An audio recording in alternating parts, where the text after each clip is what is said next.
యోహాను సువార్త 3వ అధ్యాయము. యూదుల అధికారి అయిన నీకోదేమను పరిసయ్యుడొకడుండెను. అతడు రాత్రి అందు ఆయన యొద్దకు వచ్చి, బోధకుడా, నీవు దేవుని యొద్ద నుండి వచ్చిన బోధకుడవని మేమెరుగుదుము. దేవుడు అతని తోడై ఉంటేనే గాని నీవు చేయుచున్న సూచన క్రియ. అందుకు యేసు, అతనితో ఒకడు కొత్తగా జన్మించితేనే గాని అతడు దేవుని రాజ్యమును చూడలేడని నీతో నిశ్చయముగా చెప్పుచున్నానెను. అందుకు నీకోదేము, ముసలివాడైన మనుష్యుడెలాగూ జన్మింపగలడు? రెండో మారు తల్లి గర్భమందు ప్రవేశించి జన్మింపగలడా అని ఆయనను అడగగా, యేసు ఇట్లనెను, ఒకడు నీటి మూలముగాను ఆత్మ మూలముగాను జన్మించితేనే గాని దేవుని రాజ్యంలో ప్రవేశింపలేడని నీతో నిశ్చయముగా చెప్పుచున్నాను. శరీర మూలముగా జన్మించినది శరీరమును, ఆత్మ మూలముగా జన్మించినది ఆత్మయునై ఉన్నది. మీరు కొత్తగా జన్మింపవలనని నేను నీతో చెప్పినందుకు ఆశ్చర్యపడవద్దు.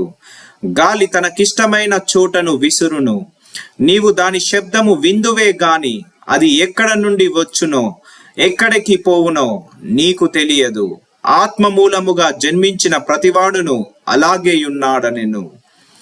అందుకు నీకోదేము, ఈ సంగతులు ఎలాగూ సాధ్యములని ఆయనను అడగగా, యేసు ఇట్లనెను, నీవు ఇజ్రాయేలీలకు బోధకుడవై ఉండి వీటిని ఎరుగవా? మేము ఎరిగిన సంగతియే చెప్పుచున్నాము, చూచిన దానికే సాక్ష్యమిచ్చుచున్నాము. మా సాక్ష్యము మీరు అంగీకరింపని నీతో నిశ్చయముగా చెప్పుచున్నాను. భూ సంబంధమైన సంగతులు నేను మీతో చెప్పితే మీరు నమ్మక ఉన్నప్పుడు పరలోక సంబంధమైనవి మీతో చెప్పిన ఎడల ఎలాగో నమ్ముదురు? మరియు పరలోకం నుండి దిగి వచ్చిన వాడే, అనగా పరలోకంలో ఉండు మనుష్య కుమారుడే తప్ప పరలోకమునకు ఎక్కిపోయిన వాడెవడునూ లేడు. అరణ్యములో మోషే సర్పమును ఎలాగూ ఎత్తెనో అలాగే విశ్వసించు ప్రతివాడును నశింపక ఆయన ద్వారా నిత్య జీవము పొందునట్లు మనుష్య కుమారుడు ఎత్తబడవలెను. దేవుడు లోకమును ఎంతో ప్రేమించెను, కాగా పుట్టిన వానియందు విశ్వాసముంచు ప్రతివాడును నశింపక నిత్య జీవము పొందునట్లు ఆయనను అనుగ్రహించెను. లోకము తన కుమారుని ద్వారా రక్షణ పొందుటకే గాని లోకమునకు తీర్పు తీర్చుటకు దేవుడు ఆయనను లోకములోనికి పంపలేదు. ఆయన యందు విశ్వాసముంచు వానికి తీర్పు తీర్చబడదు. విశ్వసింపని వాడు దేవుని అద్వితీయ కుమారుని నామమందు విశ్వాసముంచలేదు గనుక వానికి ఇంతకు మునుపే తీర్పు తీర్చబడెను. ఆ తీర్పు ఇదే: వెలుగు లోకములోనికి వచ్చెను గాని తమ క్రియలు చెడ్డవైనందున మనుష్యులు వెలుగును ప్రేమింపక చీకటినే ప్రేమించిరి. దుష్కార్యము చేయు ప్రతివాడు వెలుగును ద్వేషించును, తన క్రియలు దుష్క్రియలుగా కనబడకున్నట్లు వెలుగునొద్దకు రాడు. సత్యవర్తనుడైతే తన క్రియలు దేవుని మూలముగా చేయబడి ఉన్నవని ప్రత్యక్షపరచబడినట్లు వెలుగునొద్దకు వచ్చును. అటు తరువాత యేసు తన శిష్యులతో కూడా యూదయ దేశమునకు వచ్చి అక్కడ వారితో కాలము గడుపుచు బాప్తిజం ఇచ్చుచూ ఉండెను.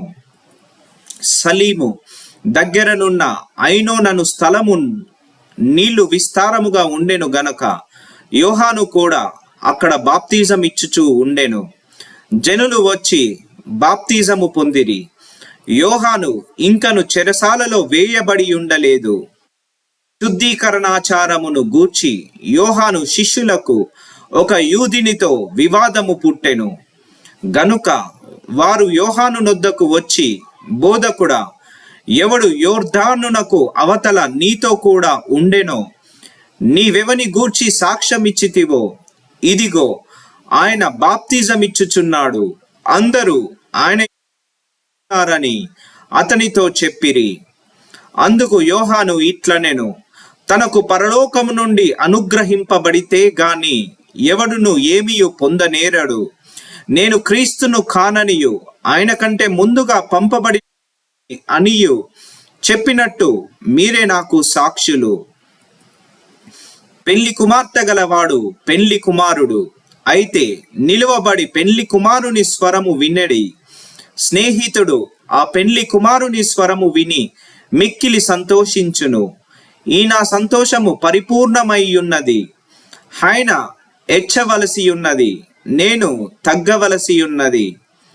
పైనుండి వచ్చువాడు అందరికీ పైనున్నవాడు, భూమి నుండి వచ్చువాడు భూ సంబంధి అయి భూ సంబంధమైన సంగతులను గూర్చి మాటలాడును. పరలోకం నుండి వచ్చువాడు అందరికీ పైగా నుండి తాను కన్న వాటిని గూర్చియు విన్న వాటిని గూర్చియు సాక్ష్యమిచ్చును. ఆయన సాక్ష్యము ఎవడును అంగీకరింపడు. ఆయన సాక్ష్యము అంగీకరించిన వాడు దేవుడు సత్యవంతుడను మాటకు ముద్ర వేసి ఉన్నాడు. ఏలయనగా దేవుడు తాను పంపిన వానికి కొలత లేకుండా ఆత్మను అనుగ్రహించును. గనుక ఆయన దేవుని మాటలే పలుకును. తండ్రి కుమారుణ్ణి ప్రేమించుచున్నాడు గనుక ఆయన చేతికి సమస్తము అప్పగించి ఉన్నాడు. కుమారుని యందు విశ్వాసముంచువాడే నిత్య జీవము గలవాడు. కుమారునికి విధేయుడు కానివాడు జీవము చూడడు గాని దేవుని ఉగ్రత వాని మీద నిలిచియుండును.